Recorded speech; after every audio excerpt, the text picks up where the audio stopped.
hamba-Nya yang manakah mereka yang betul-betul beriman, yang terus tetap beristiqamah kepada Allah SWT. Kalau kita perhatikan kisah Nabi Yusuf, maka bertepatanlah dengan firman Allah, fastaqim kama umirta. Tetap beristiqamah walaupun digoda oleh perempuan pembesar Mesir, tapi tetap beriman kepada Allah SWT, beristiqamah di atas jalan Allah SWT. Berjaya beliau dalam mengatasi ujian kesenangan yang Allah berikan kepada beliau. Justru itu, wahai saudara muslimin dan muslimat sekalian, hendaklah kita ingat bahawa kehidupan yang kita lalui ini penuh dengan kesenangan, penuh dengan kesusahan.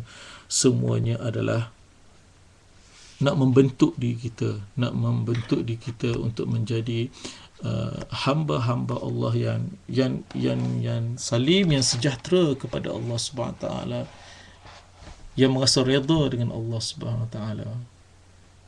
Sebab itulah dalam setiap kali sembahyang kita, kita minta daripada Allah SWT, Rabbana hablana min azwajina wa zurriyatina qurrata a'yun waj'alna lil muttaqina imama.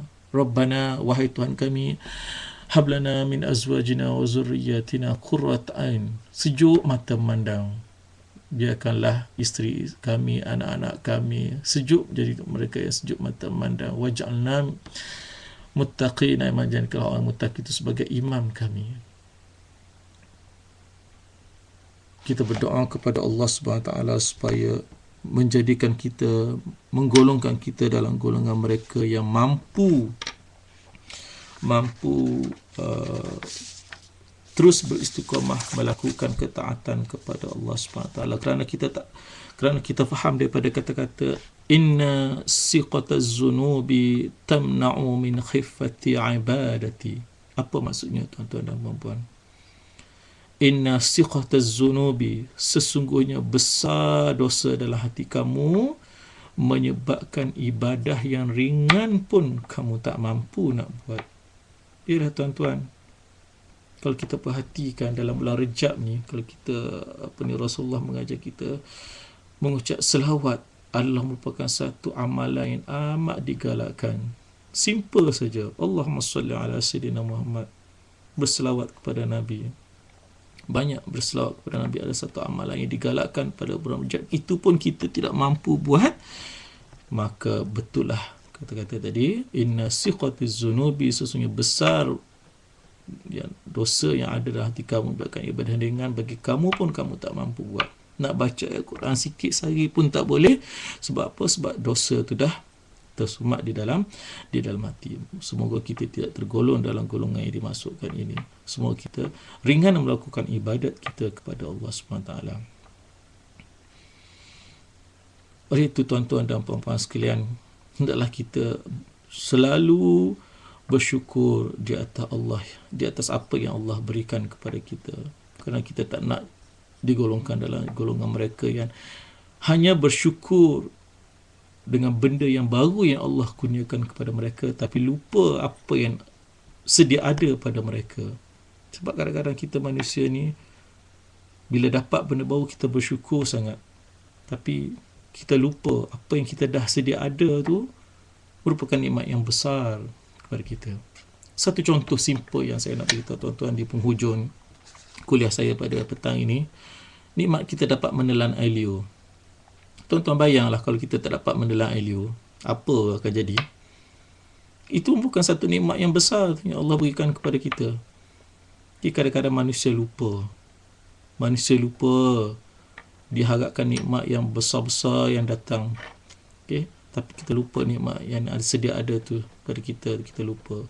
Oleh sebab itulah kita mohon kepada Allah SWT, Allahumma asbahabi min ni'matin aw bi ahadim faminka wahdaka la syarika falakal hamdu wa lakal syukr. Allahumma ma asbahabi min ni'matin aw bi ahadin faminka. Ya Allah, ya Tuhan kami, apa saja yang Kau berikan kepada kami, nikmat kepadaku, sama ada daripada Engkau ataupun melalui hamba Engkau. Faminka wahdaka la syarika, daripada Engkau lah ya Tuhanku, wahdaka la syarika lah, yang tidak ada sekutu baginya. falakal hamdu, bagi engkau segala puji-puji, walakal syukru, dan segala kesyukuran. Dan insya-Allah tuan-tuan dan puan-puan, semoga kita tergolong dalam golongan hamba Allah yang beriman kepada Allah, sentiasa bersyukur kepada Allah SWT, sentiasa taat dan patuh kepada Allah, sentiasa Allah SWT, dan melakukan amalan-amalan yang kita merasakan berat tapi sebenarnya ia adalah ringan untuk kita lakukan. Kerana apa? Kerana kita jarang melakukannya, tuan-tuan dan puan-puan. Jadi kita berdoa kepada Allah SWT supaya diberi kekuatan kepada diri kita, diri sahabat-sahabat kita, semua mereka yang mencari ilmu, supaya kita tetap beriman kepada Allah SWT hari ini, besok dan seterusnya. Seperti mana kata-kata pada firman Allah, fastaqim kama umirta, maka tetap beristiqamahlah kamu seperti mana yang diperintahkan kepada kamu. Dan insya-Allah tuan-tuan dan puan-puan, saya memohon maaf di atas segala kesilapan dalam menyampaikan kuliah pada pagi ini, pada petang ini.